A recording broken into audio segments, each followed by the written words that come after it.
Dear students, Assalamu alaikum. We are going to start class 7, lecture 37, which is based on unit 12, lines and angles, exercise 12A.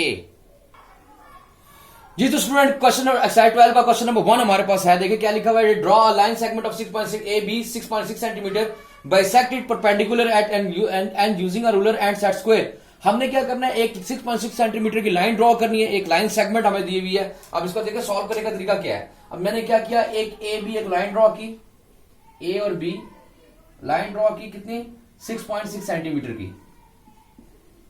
ये A B है, अपने एक length की line draw करनी है, जो line segment हमारे पास given है ए बी 6.6 सेंटीमीटर की। अब बाइसेक्ट करना है, परपेंडिकुलरली इसको बाइसेक्ट करना है। बाइसेक्ट करने का मेथड क्या है, आपने कंपास ओपन करना है। अपना कंपास ओपन करने के बाद आपने क्या करना है, इसको 6.6 सेंटीमीटर को आपने बाइसेक्ट करना है। इसका मोर देन हाफ 6.6 सेंटीमीटर है, आप 3.5 3.7 सेंटीमीटर का बाइसेक्ट इसको ओपन करेंगे।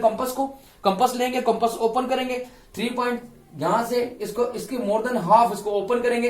क्या करेंगे, यहां पर एक कंपास रख के आपने यहां पर एक आर्क लगानी है अप साइड, और इसी ए पॉइंट से आर्क लगानी है डाउन साइड के ऊपर। फिर इसी तरह बी पॉइंट के ऊपर उस कंपास को क्लोज नहीं करना, उस कंपास को बी साइड पे रखना है। मोर देन हाफ ओपन हुआ है, वो उसको यहां से एक कट करेगा, यहां से इस पॉइंट पे बी पे, और एक डाउनवर्ड को मूव करेगा। अब हमारे पास 2 पॉइंट आ गए, हमारे पास आग लगी। ए पॉइंट से भी हमने इसको बाइसेक्ट कर दिया, बी पॉइंट से भी कर दिया। तो एक लाइन ड्रॉ करनी है, बीच में से दोनों के दरमियान में से एक लाइन ड्रॉ होगी, जो हमारे पास एक एंगल हमारे पास जो परपेंडिकुलर ड्रॉ हो जाएगा, इसको हम पॉइंट सी कहेंगे, इसको पॉइंट डी कहेंगे। 2 पॉइंट हमारे पास परपेंडिकुलर ड्रॉ हो गए। अब हमने क्या करना है, हमने वो लेना है, रूलर लेना है। रूलर लेने के बाद आप इसको अगर आप चेक करेंगे तो ये यहां पॉइंट एन आ गया हमारे पास, और ये जो है 3.3 सेंटीमीटर का होना चाहिए, बाइसेक्ट होनी चाहिए बिल्कुल इक्वली। 6.6 सेंटीमीटर को इक्वली बाइसेक्ट होना चाहिए। 6.6 सेंटीमीटर का जो हाफ है वो क्या आ जाएगा हमारे पास, 3.3 सेंटीमीटर। सबसे पहले हमने देखे, अब मैं इसको लिखूं तो क्या लिखूंगा कि ए बी के हमने परपेंडिकुलर क्या ड्रॉ किया, ए बी लाइन सेगमेंट के परपेंडिकुलर ड्रॉ किया हमने, सी डी ड्रॉ किया जी, C D line segment draw किया। नंबर 1 बात तो ये हो गई। और ए एन और बी एन किसके इक्वल आ जाएगा, ए लाइन सेगमेंट एन पे equal to B line segment N, हमारे पास क्या आ जाएगा, ये 3.3 सेंटीमीटर और equal to 3.3 centimetre equally divide होगी। एक लाइन को बाइसेक्ट करने का मतलब है इक्वल 2 पार्ट्स में उसको डिवाइड करना। बाइसेक्ट कैसे किया मैं रिपीट कर देता हूं। हमारे पास 6.6 सेंटीमीटर के हमारे पास जो थी लाइन सेगमेंट थी, जिसको मैंने बाइसेक्ट करके 3.3 सेंटीमीटर के हमने इसको बाइसेक्ट किया पॉइंट एन के ऊपर। देखा कैसे बाइसेक्ट किया हमने, ए बी लाइन ड्रॉ की, ए और बी लाइन ड्रॉ की 6.6 सेंटीमीटर की।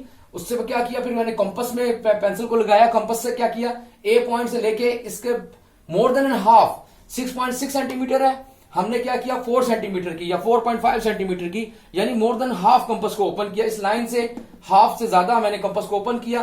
क्या किया, एक आर्क अपवर्ड एक डाउनवर्ड लगाई। फिर बी पॉइंट पे कंपास को रखा तो क्या किया, एक लाइन अपवर्ड एक आर्क अपवर्ड लगाई, एक डाउनवर्ड लगाई, और इन दोनों आर्क को आपस में कनेक्ट कर दिया। इसको मैं नाम दे दिया, नेम सी एंड डी दे दिया। परपेंडिकुलर ड्रॉ हो गया हमारे पास, इस लाइन का परपेंडिकुलर ड्रॉ हो गया, 90 का एंगल बनेगा बीच में, देखिए 90 डिग्री का एंगल बन रहा है। परपेंडिकुलर ड्रॉ हो गया हमारे पास, सी और D, A B is perpendicular to C D हो गया।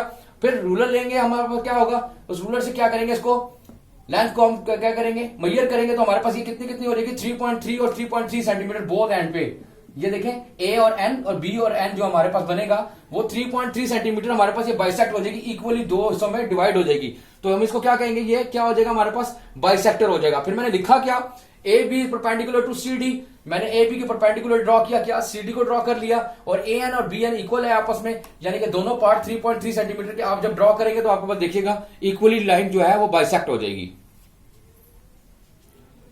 जी। तो स्टूडेंट एक्सरसाइज 12A का क्वेश्चन नंबर 2 हमारे पास है, बाइसेक्ट करें जी। हमारे पास एक ट्रायंगल दी हुई है ए बी बी सी और सी ए, इसको हमने क्या करना है, 3 साइड से हमने तीनों लाइंस को, जो लाइन सेगमेंट्स हमारे पास है उनको हमने क्या करना है, बाइसेक्ट करना है 3 साइड से। अगर मैं उसको बाइसेक्ट करूंगा तो क्या देखें हमारे पास क्या ऑब्जर्व होगा, हमारे पास इसको देखें, अगर ए बी को मैं बाइसेक्ट करूं, इस लाइन को बाइसेक्ट करूंगा तो यहां पे नीचे ए पे कंपास रख के मोर देन हाफ ओपन किया, डाउनवर्ड एक आर्क लगाई, बी से एक आर्क लगाई, ये हो जाएगा। फिर ए और सी को अगर मैं यहां से करूंगा तो एक यहां पे आर्क लगेगी और फिर यहां पे आर्क लगेगी, और अगर बी और सी को करूंगा तो क्या करूंगा, एक आर्क यहां लगेगी, एक यहां लगेगी। और इन लाइंस को अगर मैं ड्रॉ करूंगा तो देखें एक सेंट्रल पॉइंट हमारे पास बन जाएगा। यूं करके एक लाइन यहां से ड्रॉ हो जाएगी, एक लाइन यहां से ड्रॉ हो जाएगी, और एक इसी से ये यहां से ड्रॉ हो जाएगी। यहां पर एक mid point of the triangle आ जाएगा हमारे पास, mid point of the triangle हमारे पास आ जाएगा। तो हम इसको क्या कहेंगे, हमारे पास they are the right angles to each other, they are the right angles to each other, ये तीनों राइट एंगल है एक दूसरे के ऊपर, क्या आएंगे, they are the right angle to each other. ये सेंटर पॉइंट क्या है हमारे पास, इसका मिड पॉइंट आ जाएगा, एक तो ट्रायंगल मिड पॉइंट से आपके बाइसेक्ट हो जाएगा। ये देखें लाइंस जो हैं, ये ए बी इसको बाइसेक्ट करना है पहले, फिर ए सी को बाइसेक्ट करना है, फिर बी और सी को बाइसेक्ट करना है। बाइसेक्ट करना क्या मतलब है, हमने इस ट्रायंगल के तीनों साइड से हमने इसको बाइसेक्टर बनाने हैं। तीनों बाइसेक्टर्स को जब हम मिलाएंगे तो आपके पास एक सेंटर पॉइंट आ जाएगा, जिसको हम या तो ए इसका नाम दे देते हैं, इसको ओ का नाम दे देते हैं। तो बाइसेक्ट करने के बाद हमारे पास क्या ऑब्जर्वेशन आएगी हमारे पास, कि ये सब के सब आपस में एक दूसरे के राइट एंगल आ जाएंगे, they are the right angles of the each other. हमारे पास इसकी ऑब्जर्वेशन क्या आएगी हमारे पास, they are the right angles to each other, ये हमारे पास राइट एंगल्स बन जाएंगे सब के सब।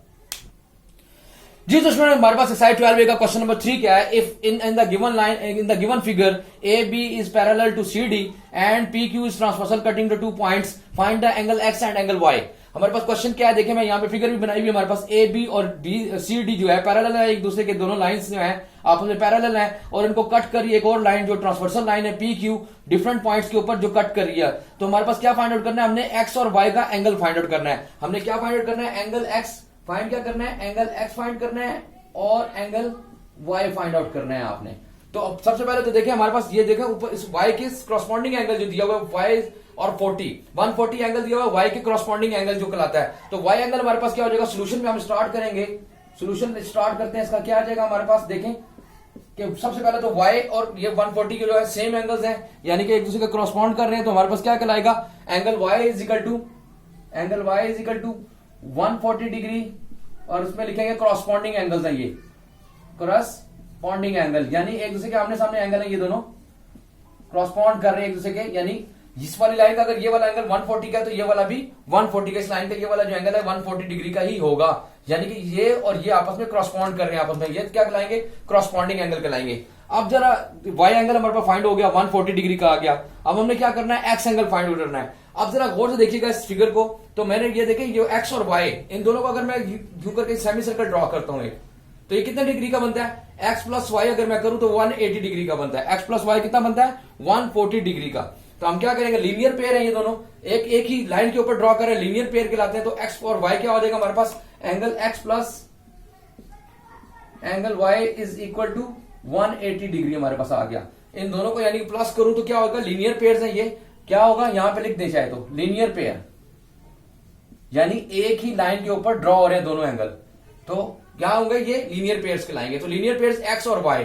अब y की जगह पे अगर मैं देखूं y का एंगल क्या निकला है, तो हमारे पास 140, यहां पे पुट करते तो value of y angle x is equal to 140 degree, y की वैल्यू पुट कर दी 180 डिग्री आ गया, 140 प्लस हो रहा है, यहां पे आगे माइनस होगा, angle x is equal to 180 degree minus 140 degree.